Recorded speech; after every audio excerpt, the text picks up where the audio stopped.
Hey guys, welcome back to another Hardware Canucks review. The most anticipated 2012 chassis is finally here. Starting the year with Cooler Master's new addition to the Cosmos series, here's the Cosmos 2 Ultra Tower. The aesthetic design still maintains the Cosmos style with some slight refinements to keep up with the current market demands, but it still feels and looks like a Cosmos case with its smooth curves and an elegant appeal. Just like the rest of the Cosmos series, this Cosmos 2 is made for gamers and enthusiasts who want to utilize most of the available features and functions to build a high-end extreme machine. The Cosmos 2 is being released at a whopping price of $350 and should be available in early January. With Cooler Master's excellent reputation within the enclosure market, let's find out if the Cosmos 2 deserves the attention it has been receiving. The primary construction is a mix between aluminum, mesh and plastic for the exterior and a steel frame for the body. And as you can tell, the case is gigantic and weighs a hefty 47 pounds. However, it's very simple to transport with aluminum rail handles at the top attached directly to the steel frame and are able to withstand the weight of a fully loaded system. The case is also elevated by similar aluminum rails at the bottom to keep the style uniform. Now, starting with the front panel, the integrated fan controller and the power buttons are purposely hidden behind the slide cover. This is where we have the power and reset buttons with hard drive activity lights and a fan controller for dedicated fans around the system. Now, the button layout and design resemble a cell phone pad or a high-end remote and looks quite unique for the front panel of a case with this metallic finish. It supports up to 9 fans with all the cables labeled to aid during assembly. However, we would have liked to see these cables in black with small colored tabs to distinguish from one another just to keep things uniform. And we also have the LED cables that allow you to control the lighting from the front panel. However, not all fans have the LED connector, leaving unnecessary cables at the back to deal with.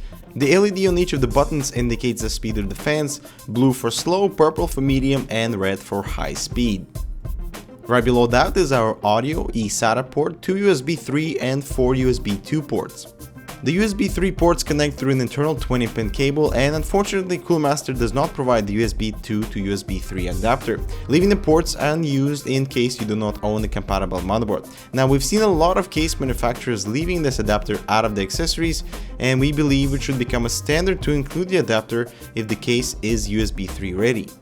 Moving on, the aluminum front cover is held on by magnets and slides down to open, sort of a cool feature to create this robotic look.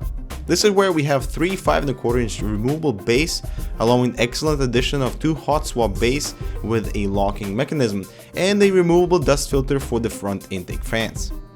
Next up, the side panels on the Cosmos are covered in brushed aluminum and have plenty of venting on either side. Now, the side panels don't slide off as usual and require no fiddling around with screws, but instead they open up to 90 degrees and the side panels can be completely taken off just by lifting them off. This is something that works really well in practice if you want to do a quick modifications for the inside without taking off the side panel, but need extra room for the door to open, and if the chassis is placed on the desk or in small confined space, it is not very ideal and may get frustrating. At the back of the case, we have water cooling holes, exhaust fan, I/O area, 10 PCI expansion slots, plus an extra vertical one for any additional accessories, and a bottom-mounted power supply with the PSU bracket, with a removable dust filter right underneath. The top panel has a built-in dust filter, and this is where the chassis would be appealing to water cooling enthusiasts. The Cosmos 2 has native triple radiator support with enough room for a push and pull configuration, something expected with a case this size. Alright, enough with the exterior, let's check out the core of the Cosmos. First, the optical drive bays use toolless mounting mechanism, below which 2 hot swap bays are mounted. Next up is the hard drive cage, which has support for 5 drives with support for 2.5 drives as well. Below that, dual 120mm fan bracket is installed to cool the second hard drive cage for support of additional 6 drives. The power supply platform is raised and has rubberized surface to reduce vibration. The PSU bracket is removable with 4 thumb screws, which aren't exactly easy to get to, and is attached onto your power supply and back into the case. Okay, and finally, a fairly large CPU cutout with plenty of Cooler Master's rubber grommets for an easy and organized cable management, which is needed to sort out all these front panel connectors. Now, being such a large case, the airflow in the Cosmos 2 is well thought out for any enthusiast setup.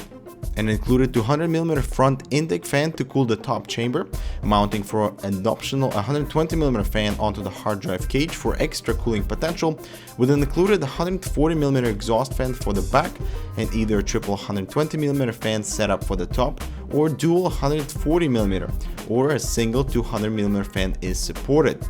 And the bottom chamber is really well ventilated, with included dual fans for the bracket, and if needed, another 120mm fans can be installed as front intake for the bottom chamber.